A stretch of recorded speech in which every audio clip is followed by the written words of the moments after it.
gentlewoman from Florida is recognized for 2 minutes.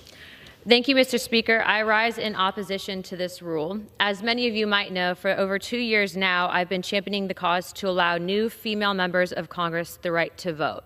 Some of the American people might be surprised that if you are a female member and you have a child that you can't vote, which means that you can't execute your constitutional authority.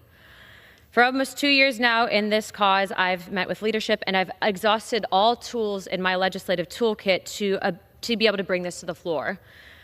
As I was met with much opposition, I finally used the last tool that I had at my disposal, which was something known as a discharge petition, where I collected 218 signatures and expanded the ability to vote while recovering from childbirth, not just to mothers, but also to young fathers in our governing body. Now leadership, because of the fact that they don't like that I was successful at this, is now trying to change the rules. But I want to talk about how fundamentally dangerous this rule change is. As of right now, they've slipped language into this rule, and we'll get to what they attached the rule to in a second, that would permanently kill any ability for new members of Congress to be able to bring this up and allow those members, if they just had a child, to be able to vote.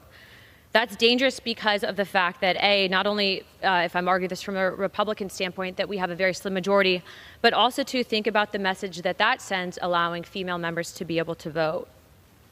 In addition to that, I'd also like to add that for a while we've had the majority and we've had the ability to bring legislation to the floor on election integrity and also to call out rogue judges.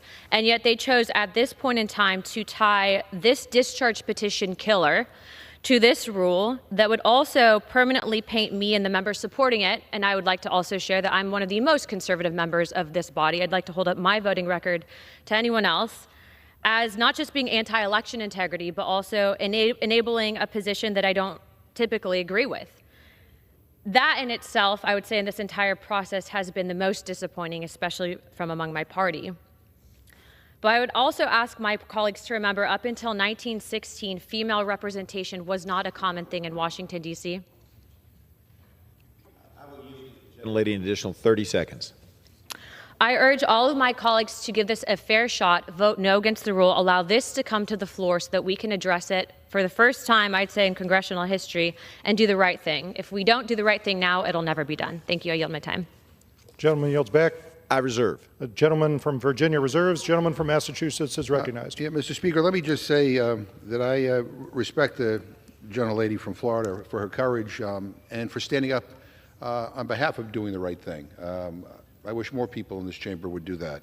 I'd like to yield 2.5 minutes to the gentlewoman from Colorado, the author of the parental proxy resolution that is trying to be killed by today's rule, and a new mom herself, Ms. Pedersen.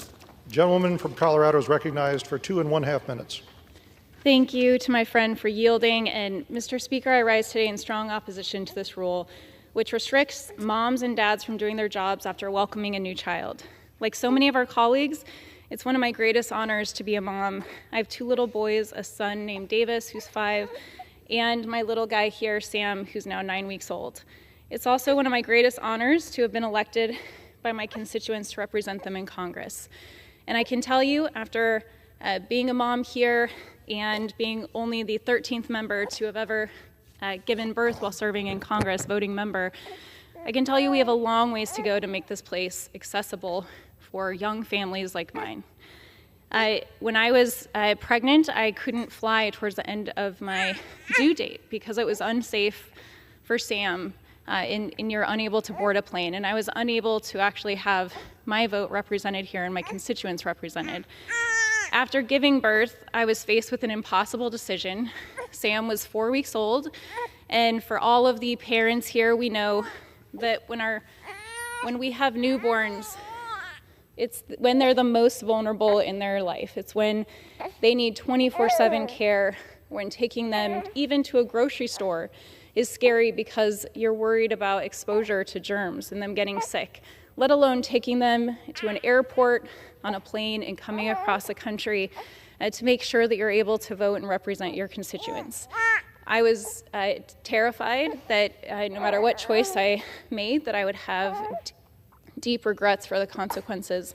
So Sam and I made the trip out, and this is our 3rd time now coming to the floor for this vote. I want to thank all the people who have stood by us. I want to thank Representative Luna for being such a champion on this issue.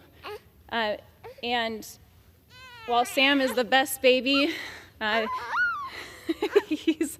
apologize for the noises here, but I want to thank Representative Luna for being such a champion on this issue, alongside the rest of my colleagues who have led this charge and supported us in our efforts to pass this resolution. When I hear from members about their stories, whether they're a mom or a dad doing this job, having a newborn who's in the NICU and having to make the choice whether or not to leave their child or come here to vote, it is unfathomable that in 2025 we have not modernized Congress to address these very unique challenges that members face, these life events where our voices should still be heard, our constituents should still be represented.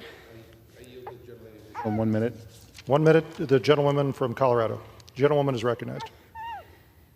And so we are asking you, first of all, thank you for signing our discharge petition.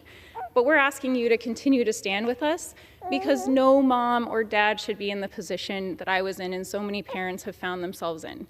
It is anti-woman, it's anti-family, and we need to come together to make sure that we kill this rule and have the opportunity to pass this resolution to make sure that new parents have the ability to continue to represent their constituents. And with that, I yield back.